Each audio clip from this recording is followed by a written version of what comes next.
What's the other committee, Erwin? Public safety. You had your meeting or it's next week? No, we had our meeting that, So you did budget stuff in that meeting? yes. Okay. This is our budget stuff here, so take a copy of each. Thank you. The other one is the expense. Yeah.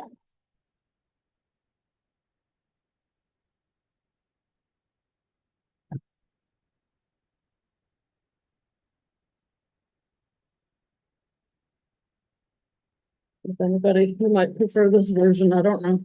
I have some scribbles on the side, but ignore those. I'll explain those.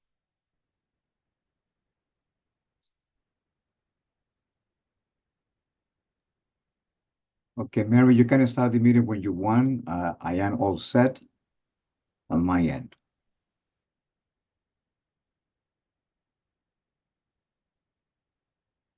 Well.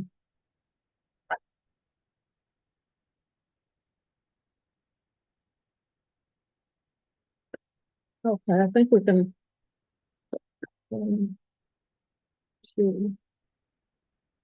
Two people in Zoom.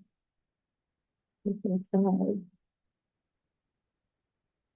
guess we can start, Ebenezer. Okay, you're ready to go. Yeah, I think so. It's 12:10. Let's do it.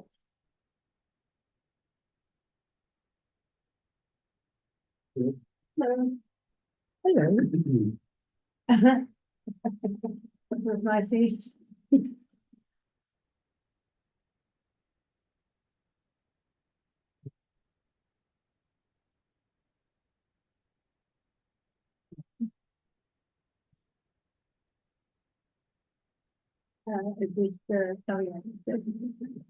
Yeah, Safe made it and he texted me and said he was in the Zoom waiting room. Yeah, we're just stepping here. Yeah, Put us Wait. on, It's both your birthday?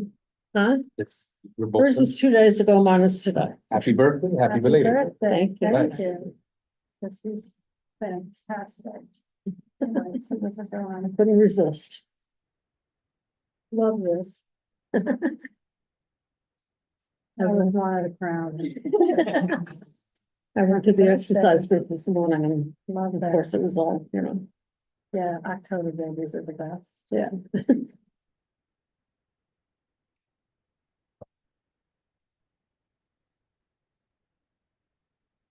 Hi, everybody. Happy birthday, Mary. Thank you. Oh. Thanks. That was upstairs, because we had Oktoberfest October. last weekend when I was Oh, in there. Upper Lake. Yeah. So- Love that. So I couldn't resist this, because I know you do your thing. I totally do. Oh my God, these are fabulous. These are fabulous. These are stuck on the bag. Christmas sweater earrings. I like this. Yeah. Yeah, that's brilliant. All right. Good afternoon, everybody. One question is, Joseph, will you be able to take minutes? Yes, I will be. Okay, cool. So welcome, I'll get on everybody. camera in a few seconds, but yeah, I'm here. Okay. So I'm calling this meeting to order at 12:10 PM. Welcome, everybody. This is the Community Board 12M Committee for Concerns of the Aged on this October 10th, 2024. Our meeting is hybrid and we're at the Community Board office for the in-person part of the meeting.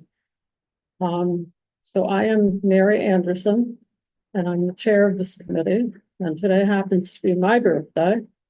I'm also co-chair of WICOA and president of the board of directors at the Star Senior Center. Next to me is another committee member, Liz Ritter. I'll let her introduce herself. Hi, I'm Liz Ritter. I'm a member of the board and of the committee. My birthday was 2 days ago, hence the crown. Thank Happy you, birthday, Mary. Liz. I'm now officially like a real member of the aging committee because I get to start collecting social security. All right. Yeah, happy to be here. James? I'm James Bosley. It's not my birthday, so I'm not wearing a crown. I imagine that I am. I'm a member of the Community Board 12, member of this committee, also a member of the Traffic and Transportation. Erwin? Good afternoon, Erwin Fernandez. I am a member of the Community Board, member of this committee, and member of the Public Safety Committee. Okay, and on Zoom, we have Joseph Kalinsky, who's the assistant chair of this committee. Could you, Joseph, expand? If you're able. All right, we'll get back to him. Carol Weeks, could you introduce yourself, please? Got on Zoom, unmute, on Zoom, I got Zoom on the brain. Unmute, Carol, you're muted. There you go. I said, thank heavens it isn't my birthday. I've had enough of them. And it's always wonderful to be here. And I'm the Dyckman Program Director. And that's, as I say, a privilege to be on this committee. Okay, and while we're on Zoom, Miriam, could you introduce yourself? Hi, everybody. I'm Miriam Rabner. I'm an outreach coordinator, cultural sensitivity liaison for MJHS, health system, in particular, the hospice and palliative care division. And Toby? Hi, everybody. Just gonna go. Tell us what you do. This and palliative care. And on behalf of Diane Ashley, I want to apologize on her behalf that she's unable to attend today. Right, she actually sent me an email, so in fact, we emailed back and forth last evening, so we're good. Thank you. All right, so our presentation today is on Alzheimer's disease brain pathology. And we have Alondra Cabrera, MS, and she is the YCAP Brain Donation Coordinator. Alondra, take it away. I emailed the PowerPoint to the email. Yes, Ebenezer,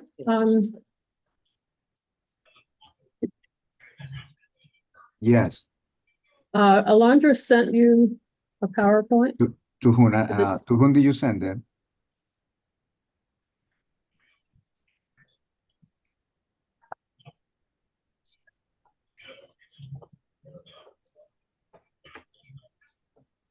EB Smith at cd.nyc.gov. You sent When it, you said that he's asking. Mhm. October 8th. Okay, can you and Mary go to another topic? Let me set up a computer for you with that. I didn't know, if I knew in advance, I will have it, okay? So move to another topic because I need a few minutes to prepare a computer for you. Okay. All right,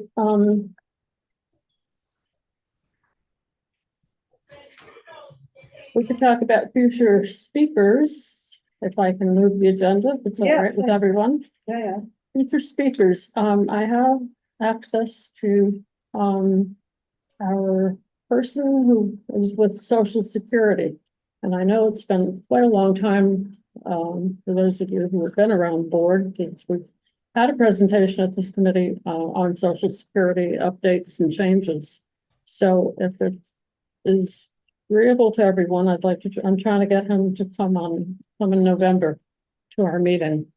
Unless anybody Who has is any that, though? other Who is that? Social Security updates. Well, I understand that, but what organization is he with? The US government, Okay, he's with, Yeah. okay, He were- and he's yeah. here to help. okay. And his office is on 207 I've been there. Broadway, yeah. And his name is Vincent something. Okay, all right. don't have that paper with me with his last name, and I couldn't barely pronounce it. Okay, it's okay. So, Just wondering who you were speaking for. okay, so I'll get him for November. Is, Yes. a quick question. I 100% agree with him.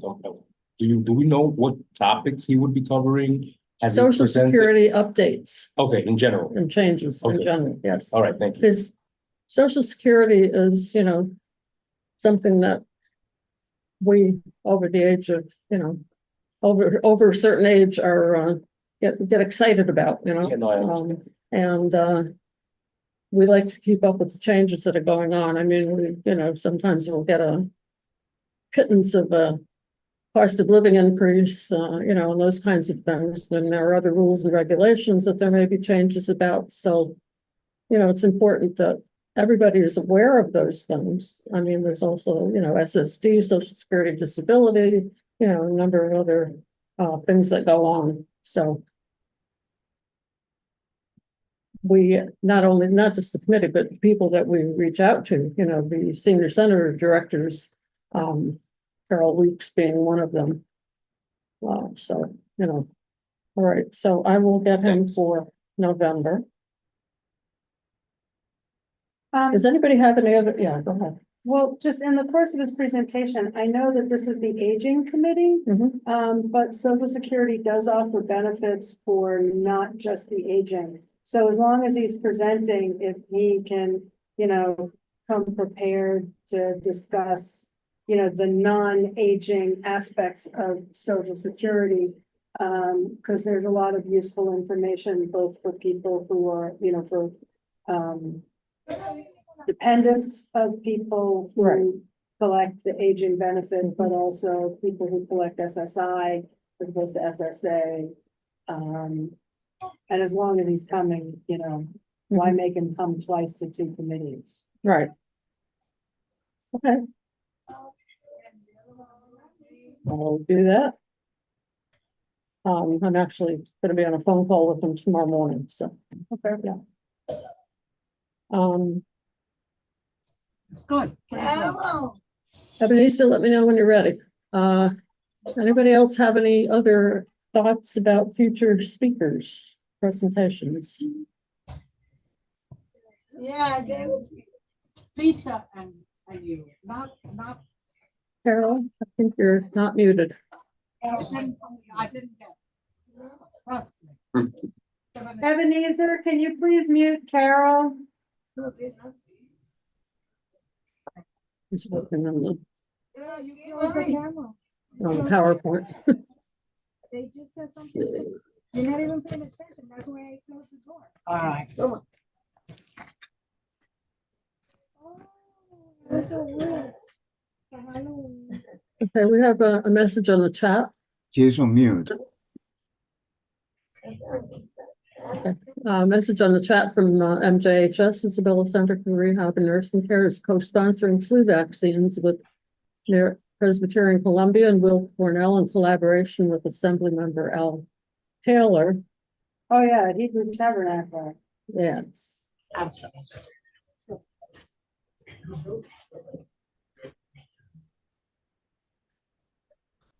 That will be, yeah. where am I? So is Carol Weeks in this meeting twice? Sorry? Carol appears to be on the meeting twice. No. No. No. Yeah, and the Hebrew Tabernacle is 551 Washington. Fort Thank you. Washington. Thank you. It's way Fort at the end. Yeah, Washington. Yeah, yeah, here we go. And that's what's on the date on that? October 23rd from 10 until 2. Walk-ins are welcome or register at Assembly Taylor's office. It's at 212-234-1430. That's 212-234-1430. And that's for the flu vaccine. While we're killing time, I see that,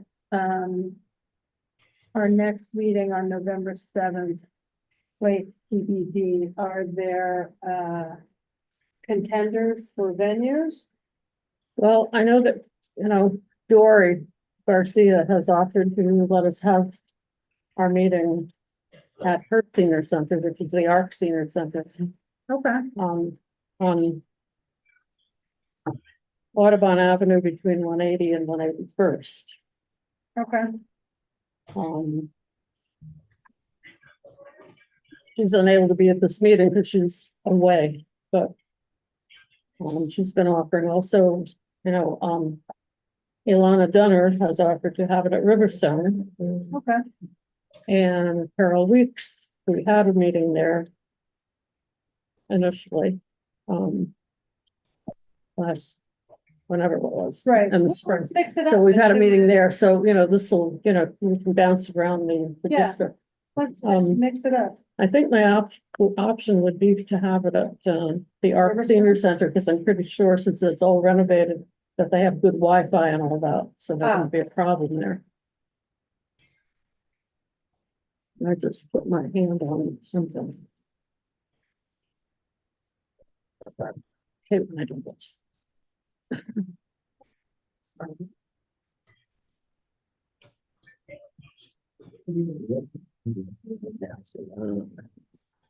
Help me.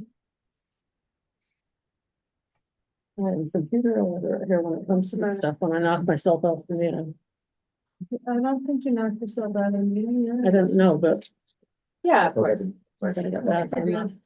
You got it, sorry for the. Okay, we No, can- not at all. Ebenezer? Yeah. Can you help me get back in here? I laid my hand on something here. Messed up my screen. You're free, no, because she's sharing her. She's sharing the screen. You didn't Oh, I press see, she's anything. already Yes. on. Okay, got it. Here, you're here. Okay, all right, cool. Okay, thank you. Sorry. All right, so we're back to the presentation on the Alzheimer's disease brain pathology. Alondra, go ahead. Yes. Can everyone hear me and see the screen? That's online? Yes? Hopefully. Yes. Okay. Wonderful. Thank you, Toby. So my name is Alondra Cabrera. I work at Columbia Presbyterian. I work in the neurology department, specifically on the YCAP project, which is the Washington Heights, Hamilton Heights, Inwood, Columbia Aging Project. It is a longitudinal study that's been going on since the 1990s. We work directly with participants who live in this area.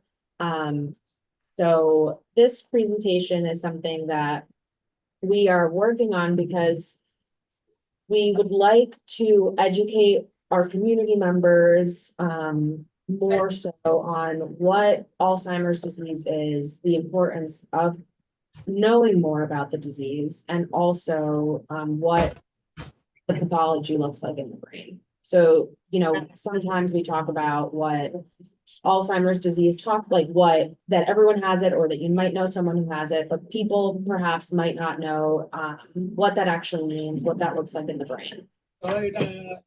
Excuse me. Carol Weeks, can you please mute yourself? You have a lot of background noise and it's very distracting. Okay. Thank you. So first, I just want to go through and talk a little bit about dementia. So dementia is a more general term. So it's the loss of cognitive functioning. And cognitive functioning includes thinking, remembering, and reasoning. And to the point where it might interfere with our daily life and our daily activities. So something as simple as making a coffee in the morning, making a meal that you have been doing for years, that you know all of the ingredients, getting off the bus, things like that. So dementia ranges from many different stages. And this, depending on where you are in the severity, you become completely dependent or reliant on a caregiver, for someone to take care of you and be able to help you with these daily activities. So dementia is more so an umbrella term. So there are different types of dementia. One of the most common that most of us have heard is Alzheimer's disease. So Alzheimer's disease is a brain disorder that slowly destroys our memory, our thinking, and eventually the ability to carry out simple tasks. And for most people, these symptoms appear in later life, and it is a very common disease. So more than 6 million Americans are diagnosed with Alzheimer's disease, and most of them are 65 or older. So this, yeah, please go ahead. Do you have a question? What is it that it actually destroys in the brain? Like, Well, I yes, understand- we're gonna find okay. Yeah. Thank you, sorry. Looks like popcorn. Got it. Right. So, Control. so really, when someone is diagnosed with a disease, the disease causes inflammation, and two very important factors are called plaques and tangles. They're very important characteristics of Alzheimer's disease specifically. So these plaques and tangles will destroy connections in our brain. Our brain is filled with neurons, which are cells that send messages to and from the brain to the rest of the body and back. So for example, the neurons in your brain will tell you, if you put your hand on a hot stove, your neurons are going to tell you, oh, that's hot, lift up your hand immediately. And that happens in matter of milliseconds. And then, so these neurons are affected, specifically in the hippocampus, which is directly correlated to memory. And it also affects the cerebral cortex, which is responsible for language, reasoning, and social behavior. So a lot of times, if we know someone with the disease, or if we've seen a film or have learned anything about this disease, sometimes people have trouble with reasoning, social interactions with family members or friends, etc. So as I mentioned, these neurons will eventually stop working properly, and Alzheimer's disease specifically disrupts connections between neurons and glial cells. So glial cells are really important because they provide structure and support for these neurons. And by doing so, they actually clear debris in the brain, and they regulate neurotransmitters and provide nutrients to the neurons, which help healthy functioning in the brain. So as I mentioned, these glial cells will become dysfunctional in the disease, and they will contribute to neuronal damage and eventually cell death, which is what causes, in this last photo, the brain to shrink. So it does actually shrink due to the inflammation and the accumulation of these plaques and tangles. And I have a video, if you'd like, I can play it. Yeah. No, it's gonna bone us out.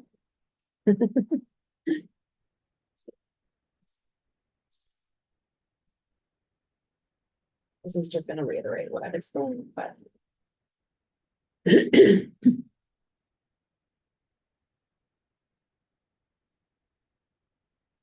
I'm not sure.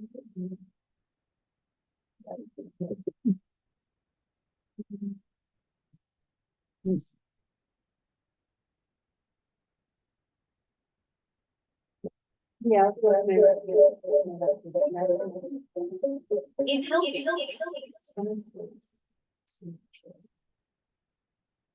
How to get it to play there. Should I just play it here, or should we skip the video? It's up to you. Well, try playing it here and see what happens. People, all sensations, movements, and thoughts. Memories.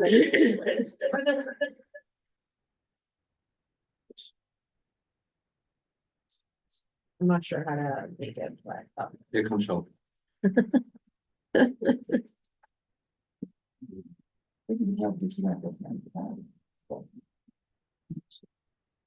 So when you share, I'm going to share time as well.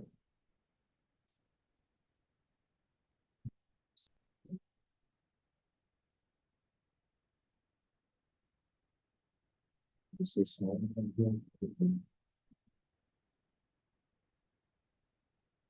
I mean.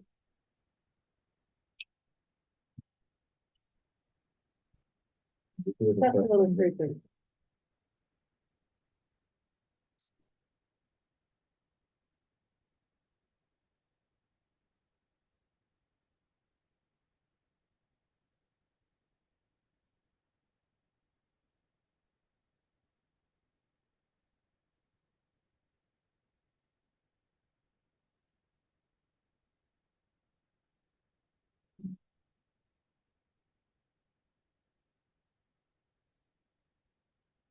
The first time.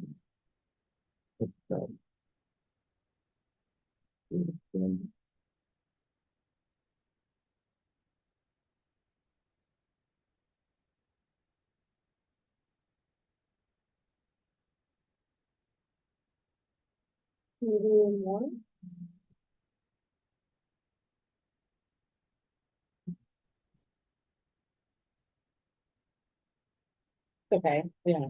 Yeah, I mean, we don't need to, if you want to send us the URL. we Yeah, I look can at ask, it yeah, and that's. We can totally just fine. ask some questions. Yeah, absolutely. Sorry about No, that's okay. it. It's a new software that we have. We're still not familiar with that. No, that's totally fine. And usually, we just like to share this with sound, but we just Right. didn't see it. No, yeah, that's okay. Don't worry. Thank you. Do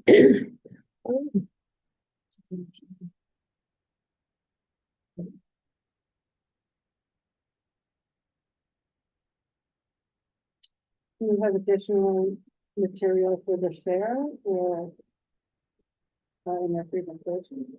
Sorry? Do you have additional presentation? Yeah, I do. I don't know why it's now not sharing on that screen. You have to close the YouTube, just close the YouTube screen. And it should come back.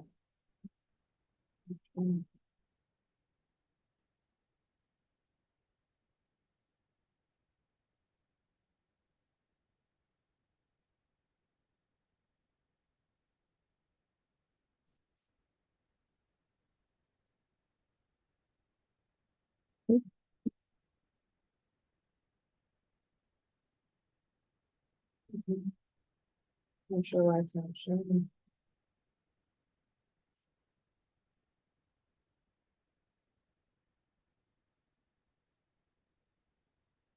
Yes, I'll put that.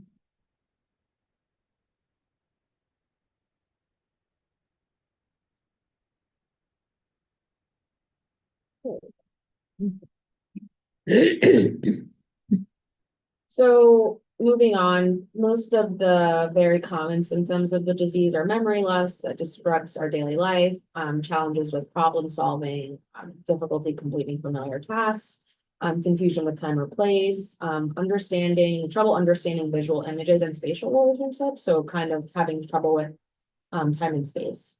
And new problems with words and speaking, misplacing or losing items that perhaps we might be familiar with, decreased or poor judgment, and also withdrawal from work or any social activities, and that includes interactions with family and friends, and additionally changes in mood or personality. So these are all pretty common disease symptoms of the disease that we see.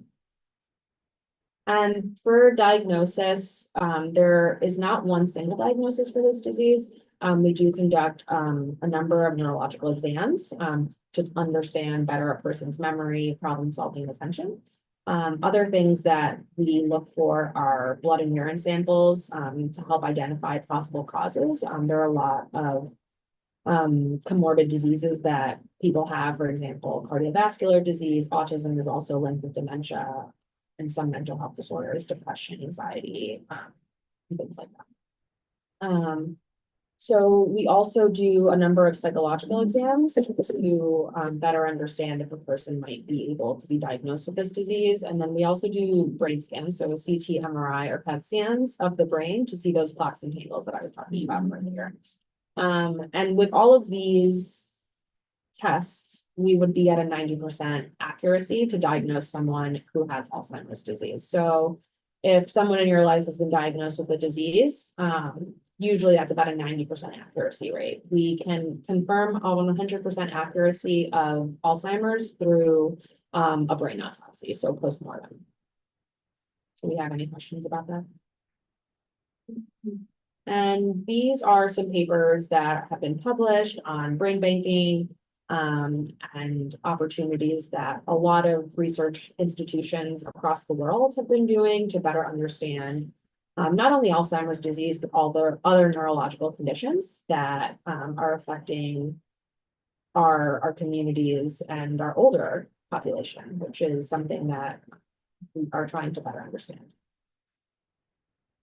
So I'm going to go into a little bit of detail about these amyloid plaques. So amyloid plaques are found in the tissue between nerve cells, and they're clumps of protein called beta amyloid. So these start to clump together and they block cell-to-cell connections, which is when we are unable to, we start having problems with our memory, and we start having all of those symptoms that I mentioned before.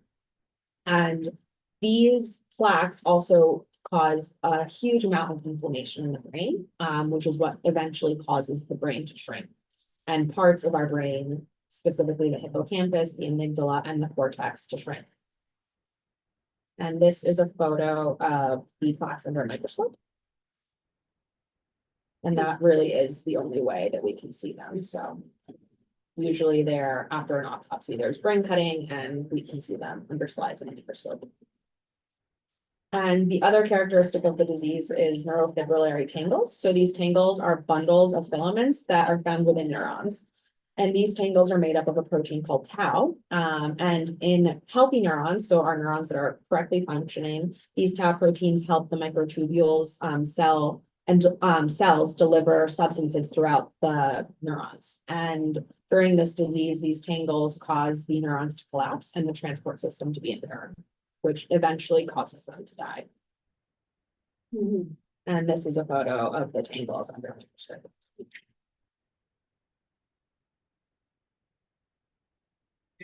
So again, this is not something that most people want to discuss. It's a very difficult topic. But I think that talking about and informing our community members and our patients about what these options mean and what the implications are is very important. So like I mentioned, really the only way to have 100% accuracy for the disease is through autopsy.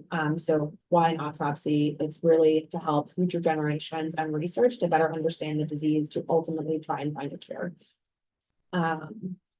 So this would be very beneficial to our medical community and medical research. So what is neuropathology? Neuropathology is a study of diseases of the brain, spinal cord, and nerves through analyzing tissue that is removed during autopsy. And researchers look for signs of disease and disease progression that cause changes in the brain, like I mentioned, inflammation and shrinkage in the brain due to these plaques and tangles. And so what does an autopsy tell us about Alzheimer's disease? So it shows these neuritic plaques and tangles in the cortex, and it also shows us what these abnormalities might look like under a microscope. And another portion of my job at Columbia is to talk with our participants about brain donation. So this is firmly for research purposes. A lot of people talk about organ donation, right? So usually that is selected when one is still alive. And brain donation is not as common because it's not so much, it's not something that can help someone immediately, right? So it's something that you're donating postmortemly for research that we may not see results for years and years to come. So for brain donation, anyone over the age of 18 can choose and opt to donate their brain, and anyone under the age of 18 can opt just with permission of a legal guardian. And really scientists look for both healthy and brains with disorders because we need control. So something to compare brains with any kind of neurodegenerative diseases. And so this really does provide insight for aging and what is to come for in terms of helping our community, having potential medications to help with the disease, which we already have, but trying to find a cure. And so the brain donation process is a little complicated, but most people are not super familiar with the fact that we are in the United States, we have to opt in to donate, and that is for organs and also for brain. So until you choose or say on a proxy form or speak with your next of kin, you are technically not an organ donor or a brain donor. So the first process would be to enter a brain donation program, sign a consent form. A really important part of this process is to talk to your family members or your next of kin, friends who might know. people who might understand what your needs are, what your wishes are, because a lot of times, people might not speak to their family members or next of kin, and at the time of death, the next of kin actually has legally the right to say that you will not be donating your organs. So if that person or a child comes and is not your next of kin, but legally a child could argue that they don't want your brain donated, so they don't have to honor their wishes. So it is really important to have that conversation with family and friends so that everyone's on the same page about your wishes. And at the point of death, Wait, if you have a consent form and your family doesn't want to honor it, they don't have to? that is the law currently in the United States. Yes. I don't understand that. So, Like if you consent to other organs being donated, because brain donation is not like a transplant, for example, it's not to help someone who's alive. You can, specifically for brain donation, at the time of death, a family member could argue legally and say that they don't want your brain donated.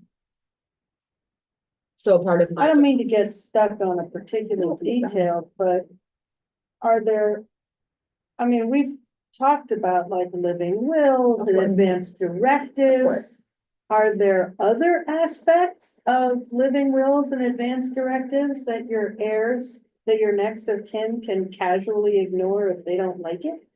Or just this? just this, yeah, because you The can put legislation specifically specific carves purpose out for brain brain donation. donation. Yeah, because it's for research purposes, so it's optional. So, you know, for organ donation, you're helping someone who could potentially live.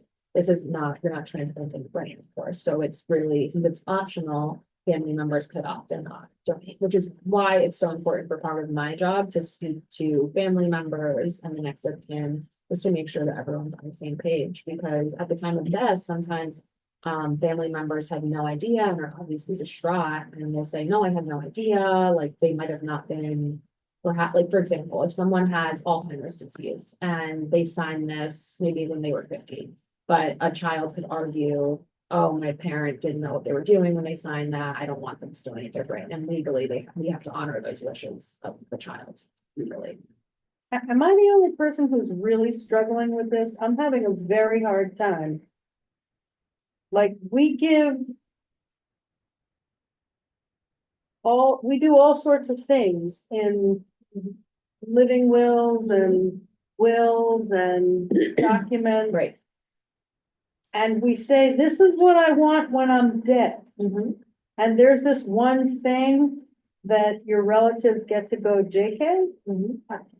Is it a federal Yes, in the regulation? United It is. States, So yes. contact your congressman with you. You know, I mean, it sounds like the only way to have changes, to change the law. Yeah. It's not, No, it's not, I'm not, I'm No, not, of course. I'm just like.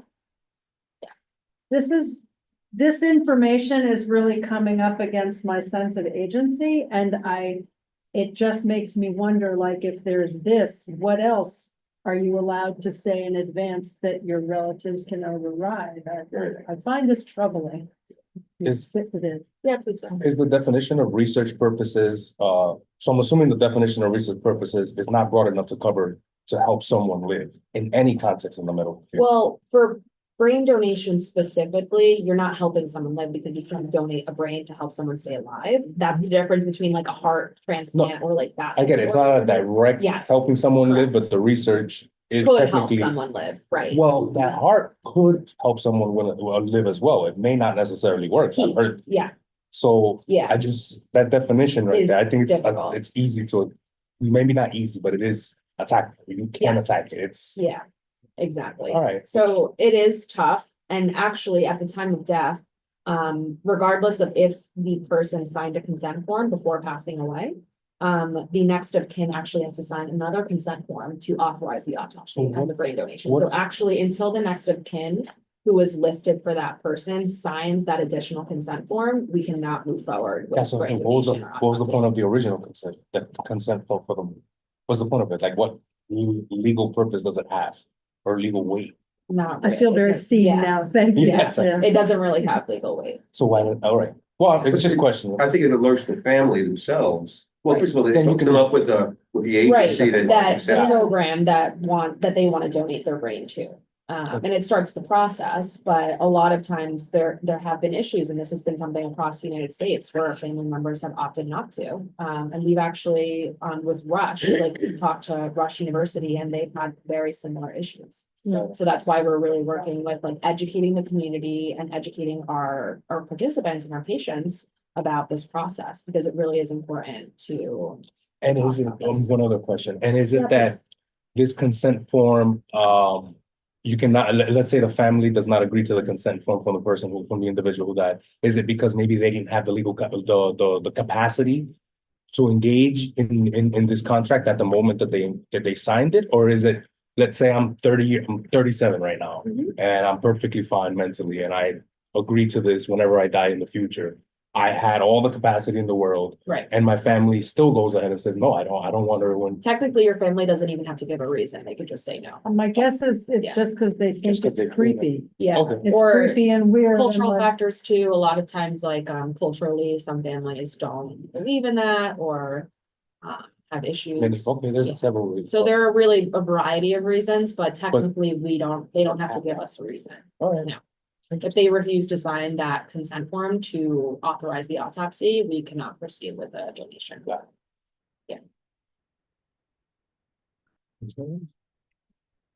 That's just, So it really is important. All things to think about, and I have signed for brain donation, I have done this. And, talked with my daughter at length, Mhm. and. I don't think that she plans to change her mind when I die. She understands why I want to do it, right, et cetera, so. can you just send us, I would love to have the federal regulation Yeah. that requires this, because this is just blowing my mind. Of course, I will send it to you. And then a lot of You things. send it to me, I can send it to you. Yes, absolutely. I'll send it to you. Yeah. And so a lot of times, another issue that family members that does, can cause issues is that family members sometimes worry about the cost. There is no cost to this. It's fully covered by research institutions. And also questions about whether this will delay any type of funeral arrangements, cremation, etc. So the actual autopsy needs to occur within 48 hours of someone passing away to be viable. So it does need to happen relatively quickly, and it really does not affect any types of funeral plans. Usually what happens is that we get a call from the next of kin when a person passes away, and we immediately we get the consent form from that person, and then we can move forward with a clinical questionnaire of the person who passed. And we immediately contact the funeral home that the family has worked with to make arrangements. And we can either send a neuropathologist to the funeral home if they have an area to do the procedure, or we find a morgue or a pathology or a hospital and a pathologist nearby to do the procedure. And then we handle all of the transportation back to the original institution. And also, because brain donation is separate from the rest of organ donation, a lot of times people might agree, for example, to donate their organs to, for example, Mount Sinai, so a different institution than Columbia, for example. And we also can work with that. So we work directly with that institution to make sure that everything goes where it needs to be, or to honor that person's wishes. So, yeah. Do we have any questions about that? Yeah, please. How successful are you in receiving donations? Are you in desperate need, or do you get a pretty good? So we have good numbers. We have different programs. So we have brain donations for ALS, for example, for movement disorders, for Alzheimer's and dementia, which is the program that I work for. And it really, the difference comes in educating people, because I think a lot of people also don't even know that this is an option. I also think that a lot of people think that when you sign for organ donation, the brain is included in that, and it's actually not. So I think that is also just educating people on what the options are, if that's something of interest, right? If you do want to help for research in future generations. Yeah. Do you have a broad sample, broad demographic representation of brains. I mean, I would imagine they trend older, but by gender, race, ethnicity, Yeah. and At Columbia, we have a variety because of the population that we serve. But it does also vary in age. I was on call like 3 weeks ago and I had a patient from the ALS program who was 36 years old. So very tragic, but yes, like we do have a variety of ages. Because it doesn't really matter what age you are. That's why like you can do it even before you're 18 years old. And do you get health insurance? Yes, we do as well. I mean, anybody's brains, whatever. Right, but under the definition, technically, yes. What's the difference between a healthy brain from an older Mhm. individual, maybe past 50 or 60, Watch and it. one, and one who's like on the young? The aging committee. be Yeah, careful. no, I would want to see, because does that affect your studies? Right. Right, because I'm assuming there may be a difference, and, Yeah. and how does that affect you? So a If healthy it does. brain is a brain that's free of disease or pathology. So healthy brain is one that does not have any diagnosis of Alzheimer's or any type of neurodegenerative disorder. Or also free of traumatic brain injury, TBI. TBI also causes a variety of issues or strokes and things like that as well.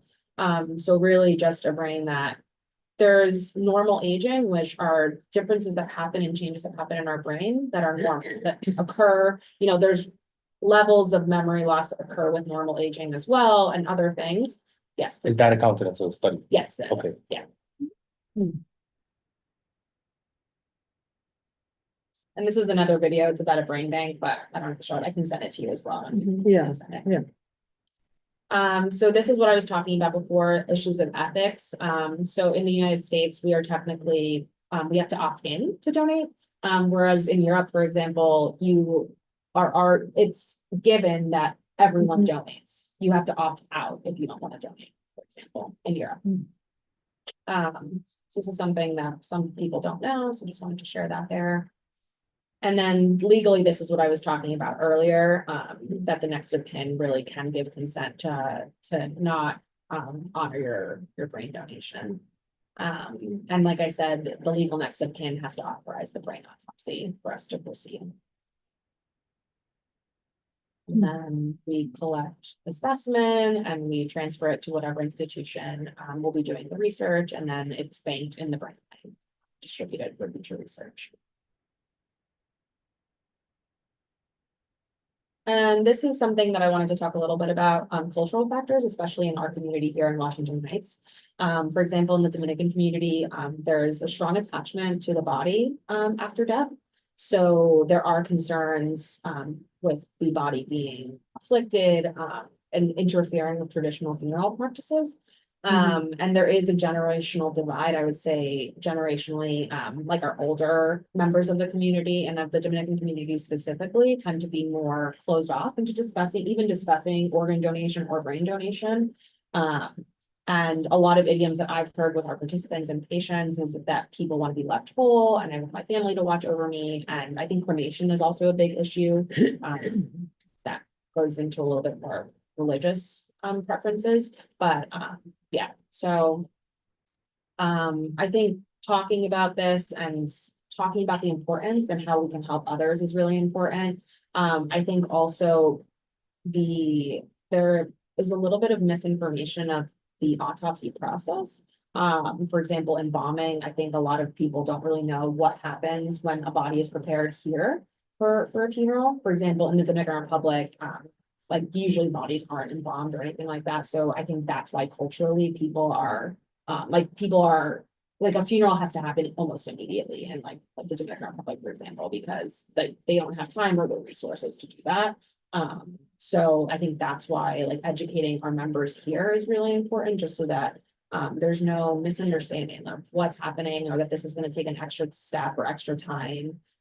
Or even disfigure a body, for example, if you want to have an open casket and things like that. So.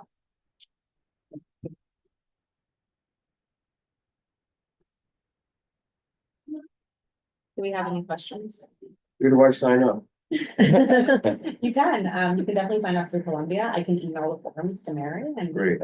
Yeah, why not? Yeah. And I will send over the legal documentation as well that talks about. Sweet. Yeah. Happy to donate, and if I had known, I would put this in my will also.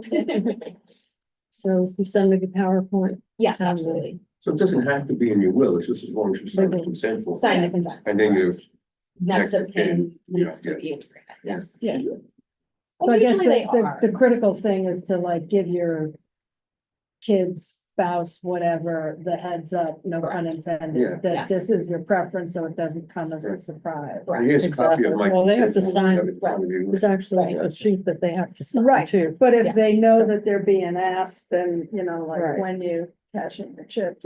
Exactly. Yep. And, you know, it Fascinating. could be like, sometimes people choose one child as their next of kin, and if they have 3 other kids and their kids didn't know, that's where sometimes the issues come up. So that's why talking to your family beforehand is really. Surprising, absolutely no one. I have had any number of very uncomfortable conversations Right. with my husband, parents-in-law, siblings, children about like all of this stuff. Right, exactly. So if you have, let's say, 3 kids and 2 of them agree, but one of them refuses to give legal consent, that's ultimately the decision that will be made. Well, they- it doesn't if they- sound like it. I mean, if one person signs the consent, then you're It's- good. But it has to be the next of kin, whoever you agreed to be your next. of Whoever kin, you yeah. choose. Assuming that everyone else was informed of the entire process. Yes, yes. Right, because if there's no knowledge, there's Right. no. But that, a lot of Okay. times that's what happens, because, you know, talking about these Because- plans are very difficult, and most people don't like to talk about them. So that's where Have- things, Have you ever seen a situation where someone had one of their kids as their legal kin, but the other ones weren't informed? That person gave legal consent, they went ahead with the procedure process, and then the other ones found out and they. I have not, it That'd be an could, there interesting- could be legal issues there, I would assume so, but I have not had that personally with the job. And so just to get it, dementia is an umbrella term, and Alzheimer's a form of dementia, right? Yes, correct. Okay, and what are like other Like forms of Parkinson's, frontotemporal dementia, things like that. dementia? And are there any foods that we could like avoid that lead to dementia, to Alzheimer's? A or lot. dementia? One, Bacon. and Alcohol. how much of that? Processed food as well, so a lot of things that have preservatives, you know, cause a lot of inflammation. We have actually a lot of studies at Columbia that talk about the benefits of the Mediterranean diet, for example, just like lean fish, lean meat, healthy fats, for example, olive oil, avocados, even like cheese and things like that. Benefits of having like nuts, walnuts, almonds, things like that. So you see less Alzheimer's and dementia where Yeah, people. we actually have an that reach- investigator in our department, who works specifically with diet and, its connection with, any neurodegenerative disease, and like looks at brain scans. It's actually very interesting.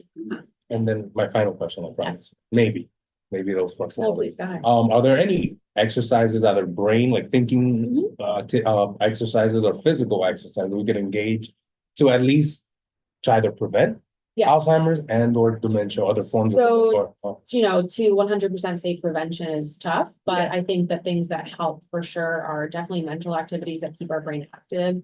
I always tell, especially when I go out into the community and give talks, just even walk, like you don't have to do strenuous activity to be active. I think even going out and walking for 30 minutes a day, it doesn't have to be fast paced. It could just be on a walk outside, getting sunlight, vitamin D makes a huge difference. It doesn't have to be a workout class. It doesn't have to be 5 miles, be 15-30 minute walk outside. Get off the couch, get Yeah, off the TV. exactly. Yeah. And Get get out outside. Absolutely. Absolutely. Of course. Yeah, so thank you so much. And these are forms that we give out to our participants that are interested in the brain donation program. So one form is tips on how to talk to your family members and caregivers, kind of outlining what I've been talking about today, and then kind of like a frequently asked questions about brain donation. So I just wanted to share those. I have a comment. We had a patient that was cared for at home on hospice. He had opted to donate his brain actually to Columbia, going back a few years. And his sons from out of town were here, and I remember quite vividly that it was a real scramble. immediately at the time of death, the logistics and the coordination is very, very, very time sensitive in order for the brain, for everything to happen and for the whatever's being donated, in this case, it was the brain, to get to the hospital. Mhm. And I'm wondering if you have, you know, there's just a lot of things that we don't have control over, even with all of the best of intentions. If people want to make the donation, there's a lot of other variables that can mitigate or impede the process. So, assuming everyone is on board, what kinds of suggestions do you have in order to make sure that the logistics and the coordination is as efficient as possible? Right, of course. It's a great question. So you're very much correct. It is very time sensitive. For example, a few of my colleagues who work on the brain donation program and I are on call we rotate on weekends to be on call 24 hours. Specifically because, you know, someone could pass at any hour of the day and we need to organize the logistics within 48 hours. And I would suggest that one of the important factors is to, obviously you can't always plan for someone to pass away, but if you do have an idea, I think talking to the funeral home or wherever you're doing arrangements and letting them know that that is part of the person's wishes. Usually that can streamline the process so that we can coordinate directly with the funeral home and make sure that we can either do the process at the funeral home or find a hospital nearby where we can do the procedure. And the actual autopsy has to occur within 48 hours. But we also accept, because we are very understanding that, you know, things happen and they're out of our control. We do accept brains even after that 48-hour cut. So it really, you know, we understand that this is an issue. Yeah, so one of the challenges when somebody dies at home is always the issue of pronouncement of death and a certificate, and those have to be in place. If it's somebody who's on hospice, for example, the chances are better that they'll be able to get what's needed. But if it's somebody that just dies at home and was not under the care that's been monitored, then you have a whole nother set of issues from the police, and you have to make sure there was no homicide or other issues. So it gets a little complicated there. But I have a different question. The very first slide, if I still have my marbles, one of the very first slide, you spoke about the difference between, where you mentioned the beginning stages of disease. And a lot of people, I'm in my 60s. There are people here who are older. There are people here who are younger. We age differently, but we all age, thank God. So how do you distinguish when you don't have tests, but you have somebody who's coming in and says, you know, I think I'm losing it. I'm afraid I have dementia. How do you distinguish between normal age-related forgetfulness versus stages of dementia? Right. So there are various ways to be able to see if someone has dementia, and that includes some of those tests that I was talking about, neurological exams. A lot of those are neuropsych assessments. So we analyze if someone is having normal age-related changes or abnormal age-related changes. And there's actually a CDR scale, which we use to measure if someone is having abnormal aging, which might be the presence of a disease like dementia, specifically Alzheimer's or any other neurodegenerative disease. But a lot of times, sometimes like people can't really distinguish like at home or with family members.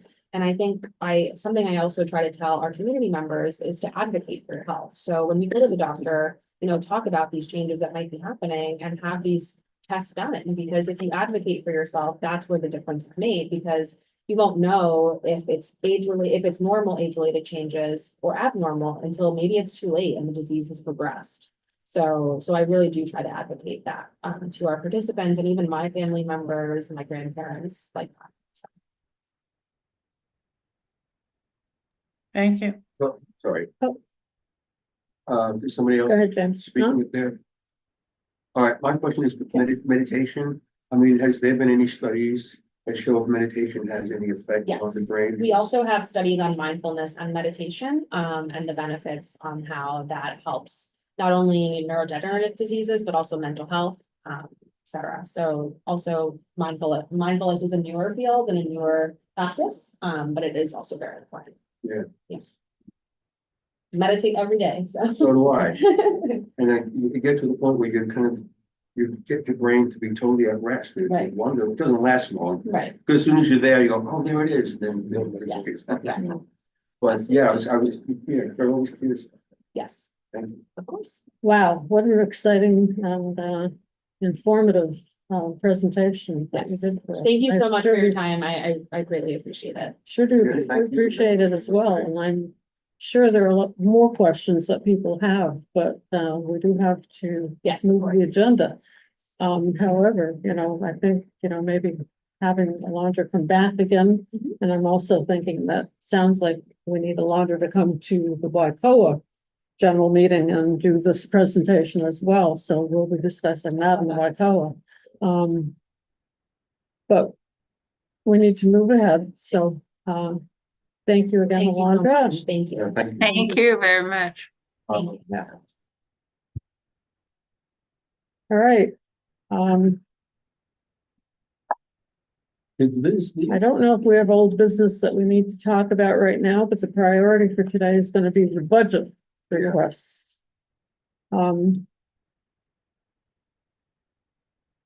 Liz had to leave, but she left me a couple of suggestions, however, so if people wanna pull out the capital budget. And I know I sent it out to all the committee members, so you should have it, Carol and Joseph, yes? And I'll read what we have on the capital budget. We also discussed these things at the Waikoa executive meetings. I have their suggestions also. So capital budget, we have system-wide upgrade of CB12 area to improve access to connectivity and Wi-Fi. And we had rated that as number 1 from the committee. Remove existing or build replacement senior centers as necessary to comply with ADA and DFTA regulations. And we have that as number 2. One suggestion that Liz had was which ADA and DFTA regulations, which ones that we should maybe be more specific. Carol is on a call, so I'm not sure we can answer that without her input from me. Senior center, I mean, ADA is accessibility, obviously. Which there is one senior center that's not totally accessible, That's crazy. and that's the Rain Senior Center. So I will just add, accessible.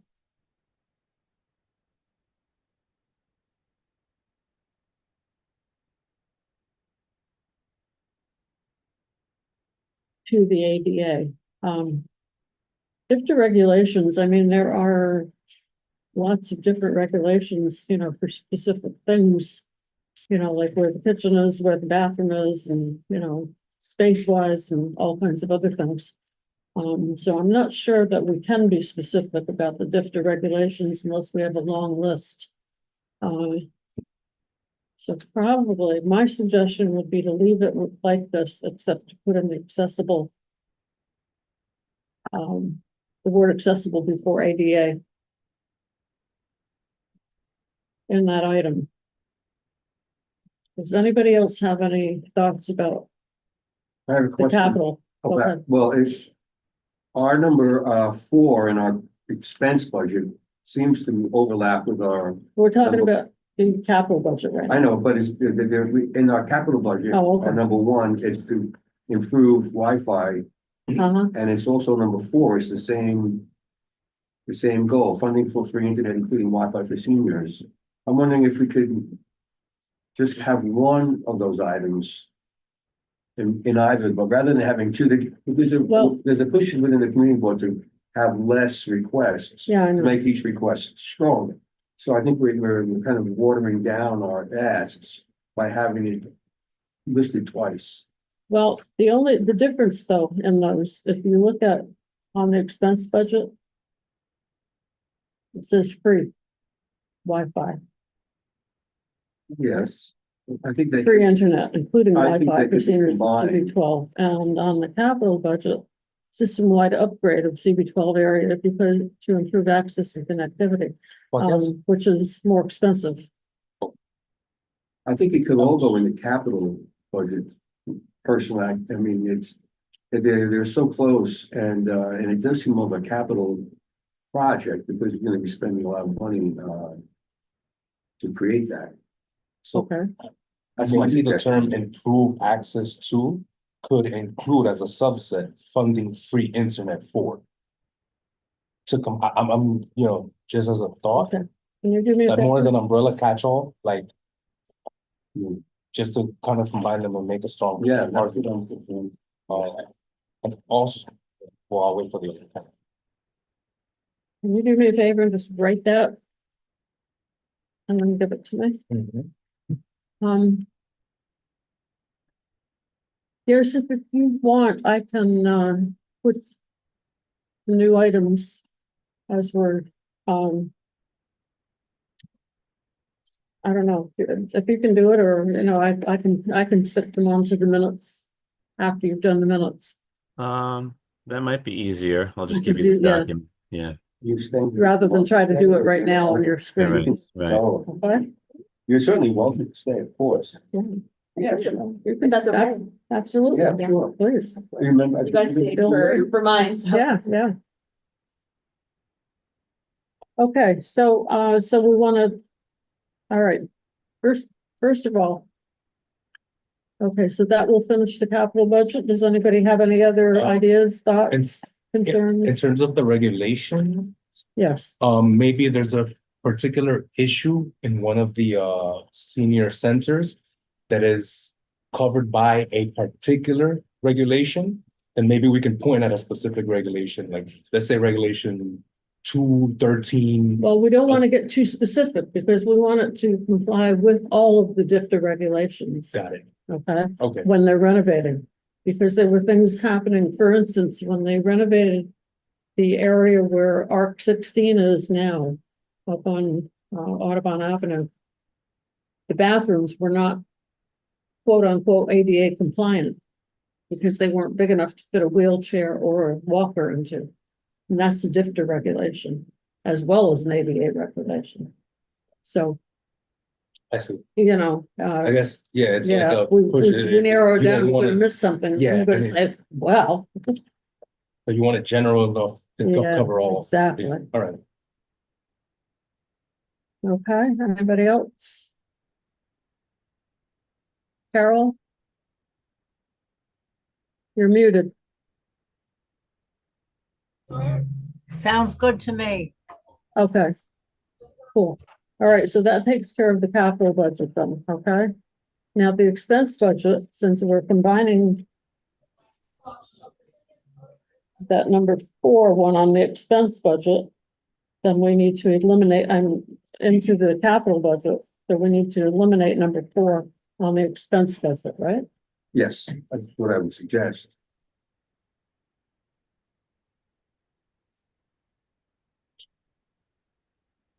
Okay, anybody have any other? All right, let me read off then what the items on the expense budget are. The first one is increase the expansion in the program expanded in-home services for elderly persons. Funding to provide affordable home care, including sliding scale reimbursement. Now that, that program has been around for a long time, but it doesn't, provide affordable home care. So we've been continuing to keep that on. The only other thing I would suggest is that instead of having that that number there, we have a code when we're continuing to put the same item on, and it's CS, which means continued support. But I just want to explain that it's for something that's in progress. This is not in progress, so we want to keep it on. I think as, you know, yeah. Increased funding for senior transportation programs, including the restoration of New York City Aging and New York City Council funding, and expanding access and outreach. ARC 16 has a senior transportation program, specifically for this area, and I think part into Harlem because of the other senior center, the ARC Senior Center that's there. I think it's important because, you know, in order for seniors to get where they need to go, to get to the senior centers, to get to doctor's appointments, to get to other necessary places that they need to get to for medical care or whatever. This is a very important program. We'd like to be able to help more people than are being helped now.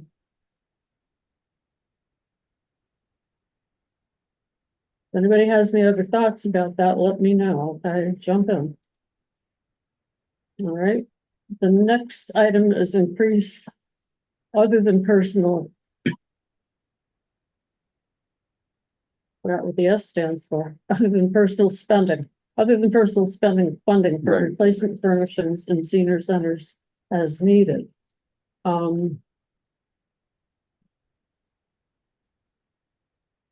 Liz felt that this was too vague. And I don't know, I think we want to leave it, but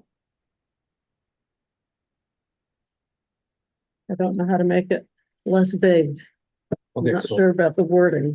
I Yeah. agree with her because it doesn't say how much, it doesn't say where, it doesn't say what particularly. Is there Well, a it says particular, senior I guess the point centers. would be if there's a particular senior center or a room, right? Almost. Like how much money do we think we're gonna get from this anyway? If there was a dilapidated couch, and in other words, if there was something specific to point to, that would probably be more helpful. I think the concern is if it's too vague, it's gonna be overlooked. but Yeah. so Go ahead, Erwin. just to that point, as with the regulations, if it's too specific, we might miss other things. I'm not, so I don't know. I also do think it's a little vague, by the way. I do agree with that. I'm just worried about like where. Well, again, this was on the list last year. What was the response? What did we hear back? Hold on. Can you mean- read it over one more time, Mary? Agency? You mean from the agency? Yes. Okay. They are, the community board as a whole had it number 15 on their Wow, priority list. that's pretty good. What's that? The community board had it as a whole listed it as their 15th Right. priority. But are you talking about from the agency, Joseph? What'd you say? From the agency? Are you talking about, you know, from Yeah, the, don't we usually, again, don't we get a response from the hold on a second and I'll get that. I've got my papers with me. I printed out this whole freaking thing. Wait a minute.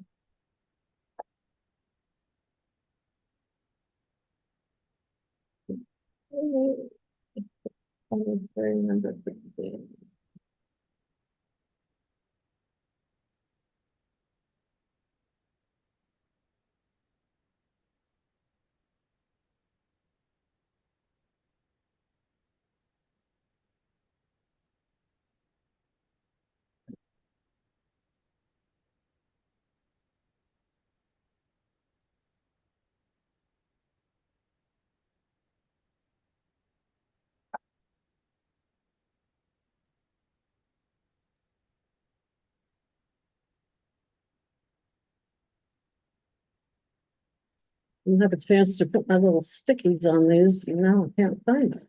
Sorry.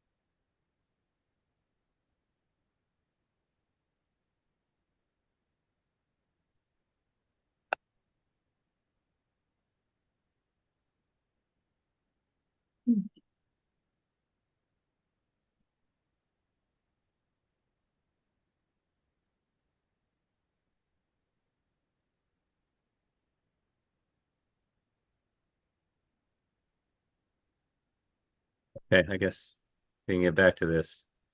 Okay, most of them have said, you know, if funding permits. Most of the responses from, you know, from the different things, so.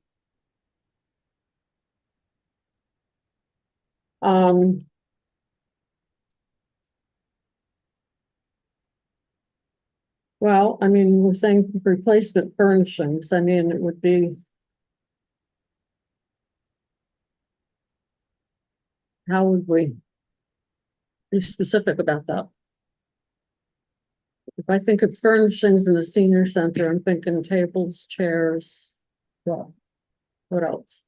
Or maybe like, what is a, so like, is there something that furnishings doesn't cover that we would like for it to cover? That way it's not excluded? Or it's just that, it's that the only, No, and I'll tell you, you know, the Star Senior Center had gotten some money from DIFTA and also from another, from, you know, other funds from the electeds, to replace tables and chairs in their senior center, you know. So, and then also I think the floor was done up there too.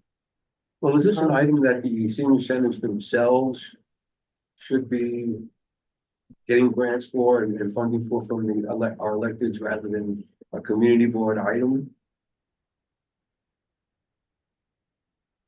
Well, I mean, we want DIFTA to up the funding for that Yeah. and not have to rely on other sources so much. Because those other sources, you know, are not always as available or full of money as we often would like, so. But I think that the problem is that because it's so general and therefore it makes it vague, the senior centers themselves have a more clear idea of what their needs are. And so, you know, their requests for funding, if you're a lot more specific and stronger, then our general, gee, it would be nice to have better furniture. Carol, what if they both? Carol, can you chime in on this one, please? Yes, yes. Do you have ideas how we might be more specific about this one?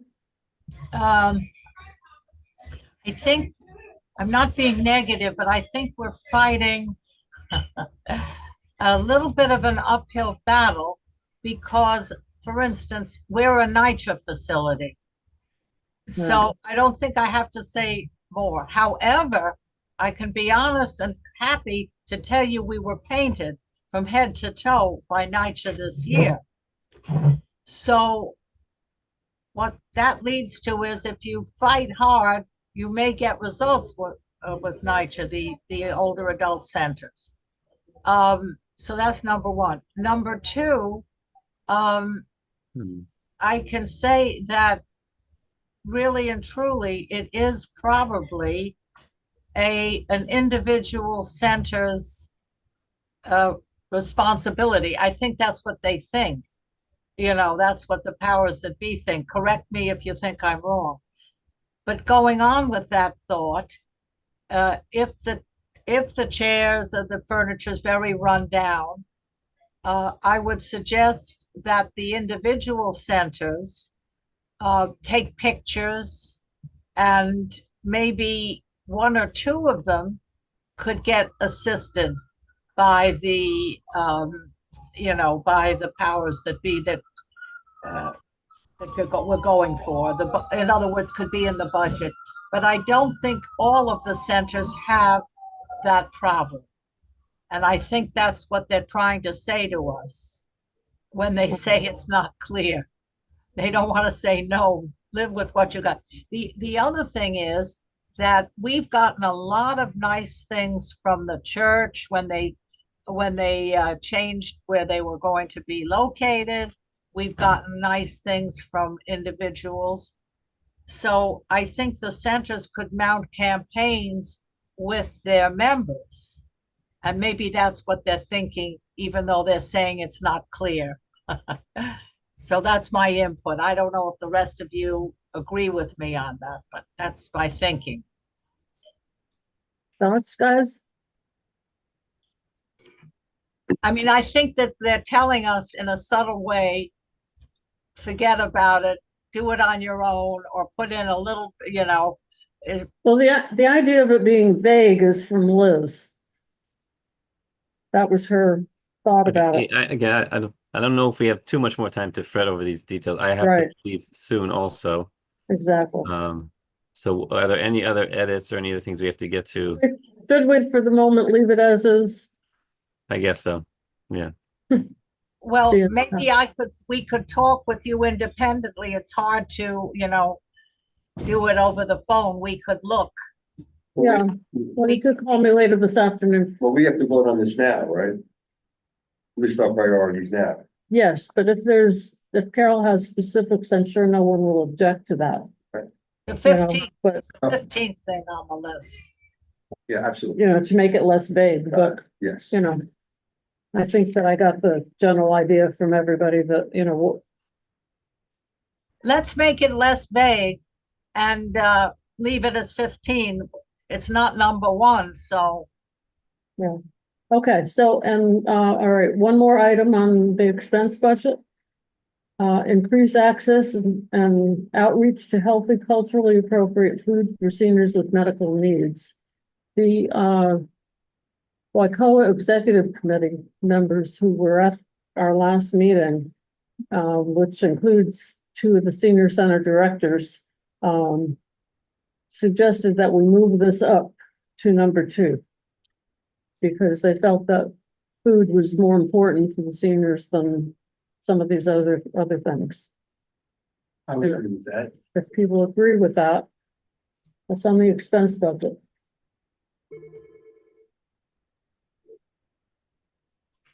You want me to get it? So the first one would be the sliding scale reimbursement for home care services.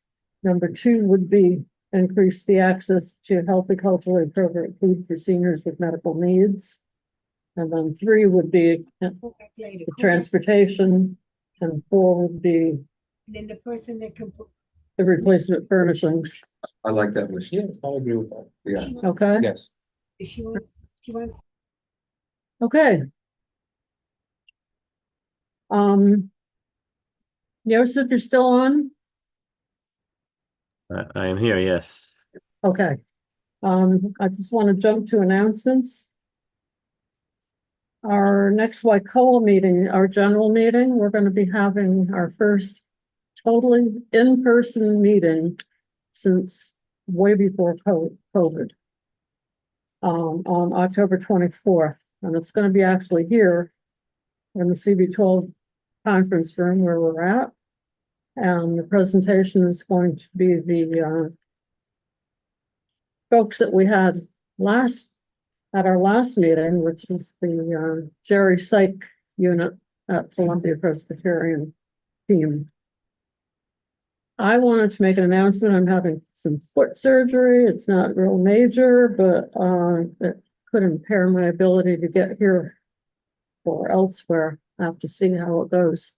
I'm having foot surgery on 31st of October to remove the metal from my foot because I think that's some of what's causing the continued pain. So, Joseph, I will be in touch with you prior to the meeting, but I'll get everything done, for it Got it. prior to my surgery. Okay, Yep. Good luck with that. thank you. And unless everybody has anything else, our next meeting will be Thursday, November 7th. The in-person place is to be determined. I think we talked about the possibility of having it at ARC 16, so in all likelihood, that's where it will be. So I will have that information for everybody when I have it all squared away. And does anybody have a motion? Motion to adjourn. All right, second? Yep, I'll second it. Okay, All right. excellent. The end. Thank you, everybody. Thank you.